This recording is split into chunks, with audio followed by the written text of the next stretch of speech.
Quels sont les éléments qui peuvent perturber notre mental et comment y remédier? C'est la question que je vais essayer de répondre dans cette vidéo basée sur les textes ayurvédiques. Je suis Rita de la chaîne Ayurnatur, la chaîne où je vous parle de Ayurveda et de naturopathie. Et là, on va commencer, c'est parti.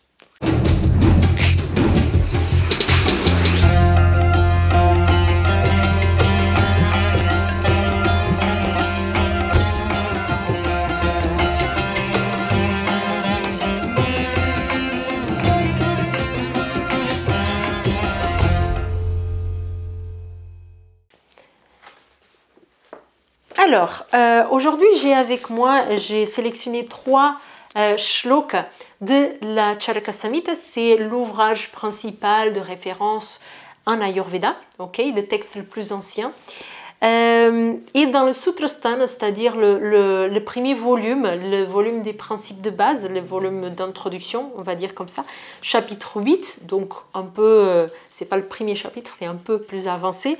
Et j'ai sélectionné trois shlokas là dont je voudrais vous en parler. Donc le premier, c'est le Charaka Samhita Sutrasthana, chapitre 8, shloka numéro 4. Et il dit ce qui suit. Le mental transcende toutes les perceptions sensorielles. Le mental porte le nom de sattva. Son action est déterminée par son contact avec le jiva et les objets qui résident dans son sang, c'est-à-dire le bonheur, le malheur, etc. Ainsi, le mental, dicte toutes les perceptions sensorielles. Donc, on va revoir un petit peu parce qu'il y a peut-être des mots-clés que vous ne pouvez pas comprendre. Donc, pour reprendre ce shloka dès le début. Le mental transcende toutes les perceptions sensorielles. C'est-à-dire que, selon l'Ayurveda, on perçoit le monde, tout ce qu'on sait sur le monde, il vient de nos 5 organes des sens. Donc, tout ce qu'on sait sur le monde, déjà, il est subjectif. Ça, c'est quelque chose qui est très sous-jacent en Ayurveda. Et le mental, il transcende nos 5 sens. Il transcende ces perceptions sensorielles. Donc, c'est autre chose. Il porte le nom de sattva. Donc, pour ceux qui connaissent bien le yoga, qui ont déjà étudié le yoga, on a les 3 gunas du mental, sattva, rajas et tamas. Et sattva est donc le guna qui nous permet d'être trempé. C'est le guna que déjà on a de base. Notre mental, il est normalement sattvique.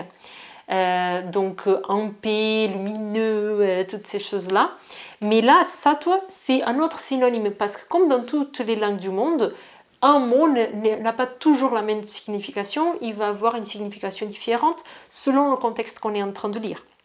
Donc là, dans ce contexte-là, de ce shloka, sattva a le synonyme de mental, c'est notre organisation mentale et pas l'état de pureté, etc. Donc, le mental, il est de base sattvique.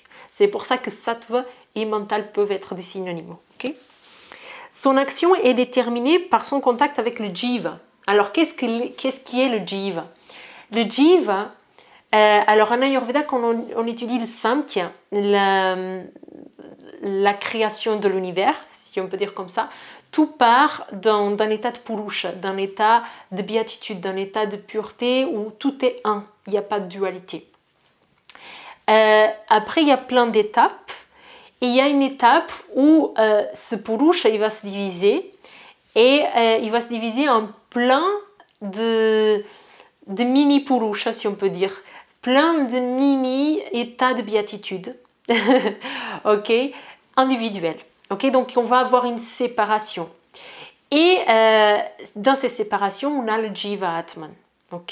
Donc, Purusha, c'est synonyme d'Atman, ce qu'on peut connaître, qu'on peut traduire par âme, ce qui n'est pas une traduction parfaite, parce que quand on parle d'âme, en général, on a une connexion à âme qui est religieuse, et là, c'est complètement quelque chose qui est areligieux. C'est pour ça que je préfère en général utiliser des termes en sanskrit, pour ne pas confondre des termes et ne pas mettre des idées préconçues qu'on puisse avoir sur certaines nomenclatures. Donc le Jiva Atman, c'est quoi? c'est cet état d'unicité qui existait, mais qu'on a en nous et qui nous est individuel. Parce qu'on est tous des êtres qui font partie de ce tout qui existait, mais on a tous cette individualité. Complexe, je sais, si je vous ai perdu, je suis désolée. J'ai eu envie de faire une vidéo un peu plus complexe en parlant de shloka et tout. Si ça devient trop bizarre, mettez-moi en commentaire, je ferai plus de vidéos comme ça. Ok, mais là, c'est vrai que j'avais vraiment envie de le faire et bon, c'est parti. Elle va être un peu longue, donc je pense que ceux qui vont rester, c'est des nerds, un peu comme dit mon mentor, mon professeur Mateusz Mossed. Il dit que les personnes qui suivent ce type de vidéos un peu plus complexes, c'est vraiment des nerds, des geeks. Donc si vous êtes geek, vous êtes encore là avec moi. Donc mettez-moi en commentaire aussi si je dois continuer ce type de vidéo ou pas. Donc son action est déterminée par son contact avec le jiva. Donc son action de qui? De ce mental. Donc l'action du mental est déterminée par son contact avec notre partie d'âme, si on peut dire comme ça, notre partie d'unicité, notre partie de divin. Ok? Et les objets qui résident à son sein, c'est-à-dire le bonheur, le malheur, etc. C'est-à-dire que ce Jiva Atman, il est pur, il a toutes ces choses-là, mais il a eu un contact avec ce monde mondain, et il y a eu des émotions, des sentiments, des choses comme ça. Donc l'action du mental, elle va être déterminée par le contact avec ces choses-là. Ok? Ainsi, le mental dicte toutes les perceptions sensorielles.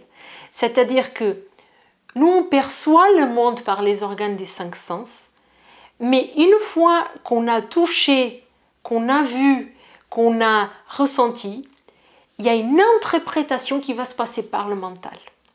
Et il y a un filtre qui est complètement subjectif. Ok, il y a un filtre qui nous est propre, qui vient du Jiva. Ok, et même si on est connecté avec ce divin, là dans ce monde incarné, on n'a pas forcément cette perception de l'unicité. Donc on est un peu confondu dans tout ça.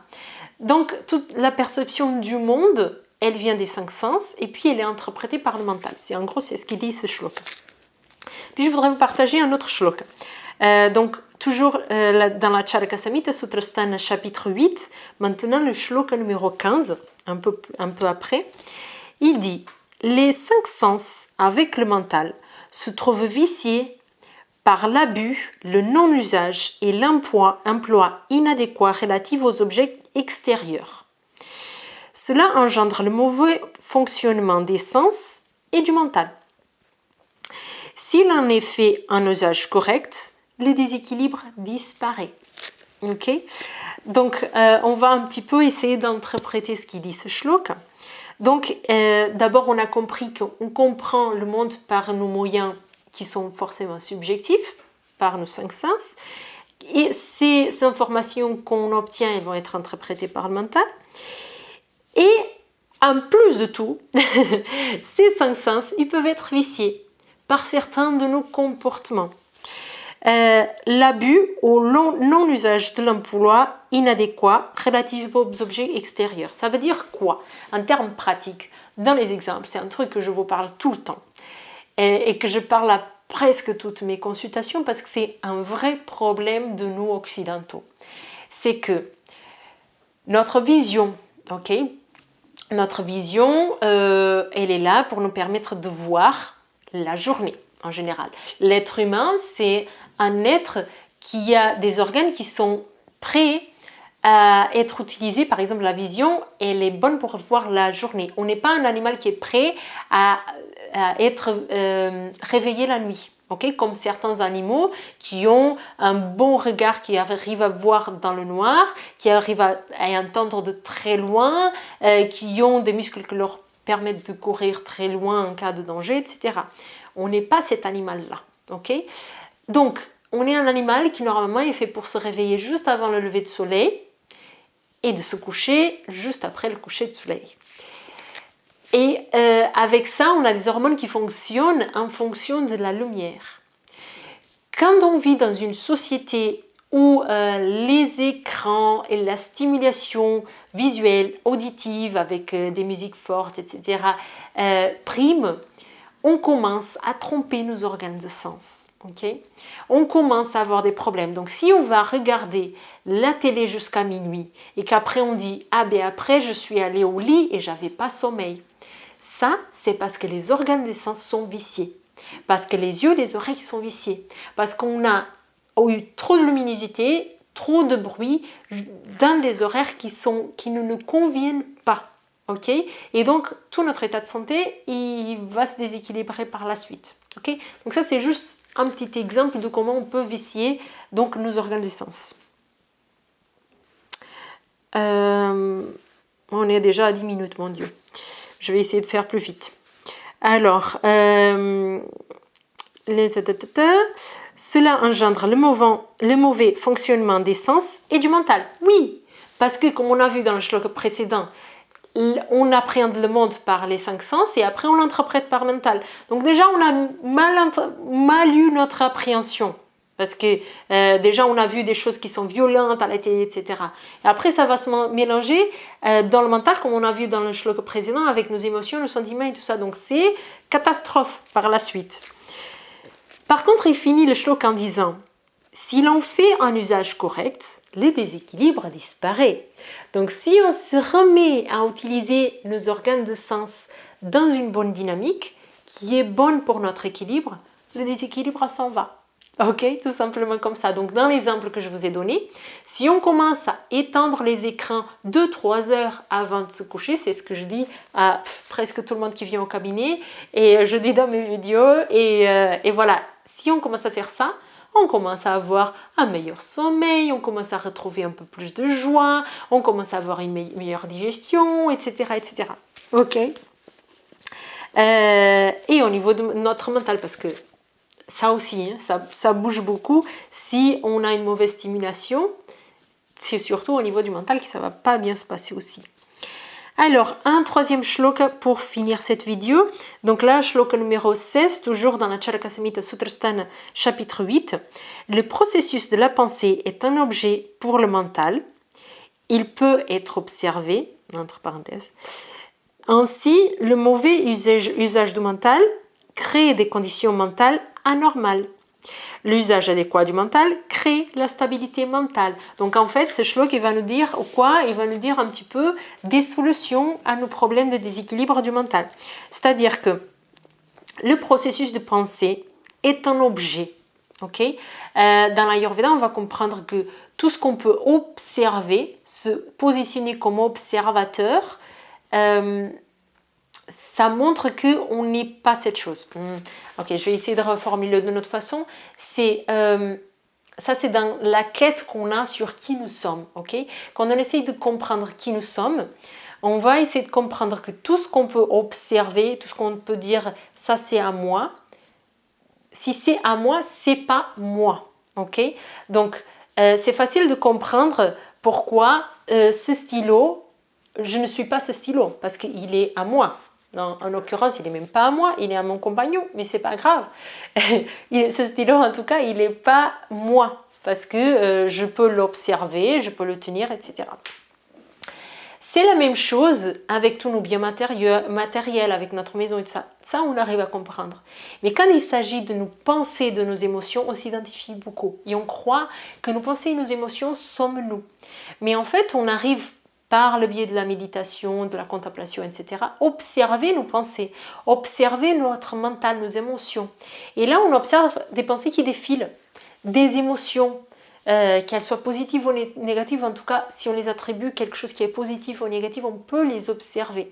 Donc, si on peut les observer, par définition, l'observateur et celui qui est observé n'est pas la même chose. Ok? Donc, c'est ça qui est sous-entendu dans ce shloka.